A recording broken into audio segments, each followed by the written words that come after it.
G'day there, it's Graham here from the Confident Man Project, and I've had a lot of clients lately complaining to me about their experience of various different types of therapists before they came across me. So there's people, both men and women, who've tried psychologists and psychiatrists and counsellors and therapists of all types and basically just not had a very good experience.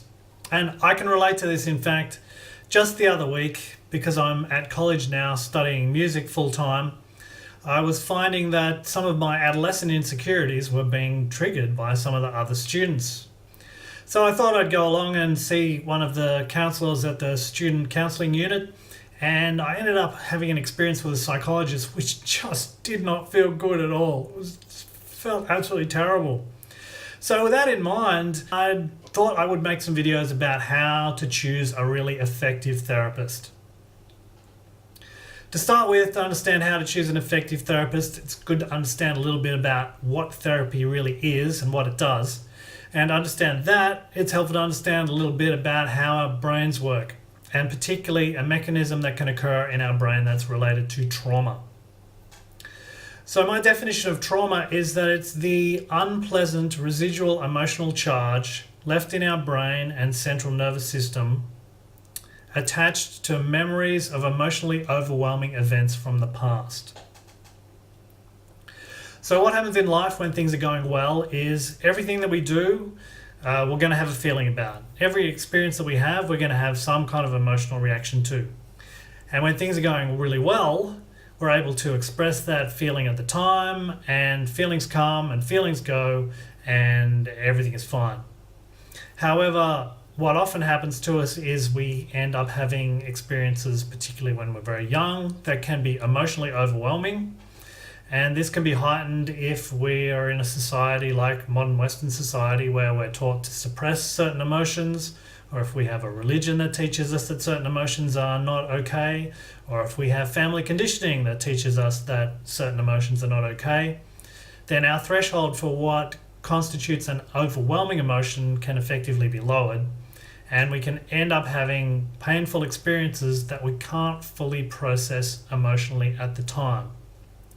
And the emotional residue from experiences that we didn't fully process at the time is what's commonly called trauma.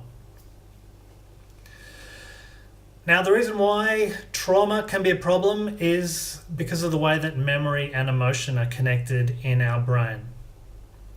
Strong emotions tend to pin down memories in our brain, and this is a survival instinct, I believe, that evolved so that we can learn how to prioritize different threats in our environment. What this means is that memories that are attached to emotionally charged events tend to be much stronger than memories that are not attached to emotionally charged events. So this is the reason why you can generally remember where you were on September 11th, 2001, for instance, when the planes hit the Twin Towers. But you probably can't remember where you were on October 11th, the same year. Because what happened on September 11th had a strong emotional impact on us all, whereas what was going on October 11th, well, I have no idea. I have no recollection because it wasn't very emotionally impactful. And the problem that this can lead to is that these traumatic events that are still wired into our nervous system and into our brain can be triggered by present day events. So we can be going about our present day life, doing the things that we want to do, and whenever anything happens that is remotely similar to an event that may still be unprocessed in our unconscious mind from the past, we can get triggered, and the emotion associated with that event can come up. What happens when this occurs is that we have an emotional response to the situations around us which is much stronger than we would normally have if we weren't dealing with an unconscious traumatic event from the past.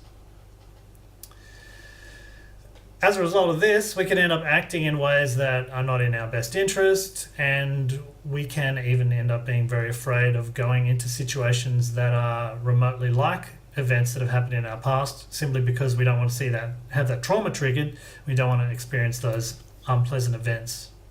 And the problem with that is that it constrains our natural freedom and full self-expression, because we end up limiting our behavior to avoid situations that might trigger unconscious trauma from the past.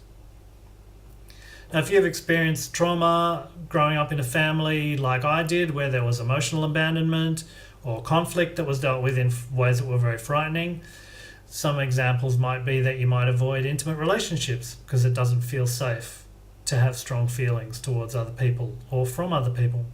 Or you might avoid conflict situations because it doesn't feel safe to be around conflict situations. And again, that adult emotional response that we're having to these situations is heightened by the fact that childhood trauma is being triggered and adding a whole bunch of extra emotional fuel to the fire of whatever is going on around us. My personal belief is that this is a very common thing for people to have unprocessed trauma walking around, particularly clients that come to see me suffering from anxiety or depression. Everyone that I've ever met with any kind of mental illness, once I got to know them, I always found there evidence of some kind of trauma going on that they had not fully processed yet. And my belief is that when we have a lot of emotionally charged memories stuck in our unconscious mind and in our central nervous system, it builds up kind of psychic pressure that can manifest as anxiety or depression or self-consciousness or a whole range of mental illnesses.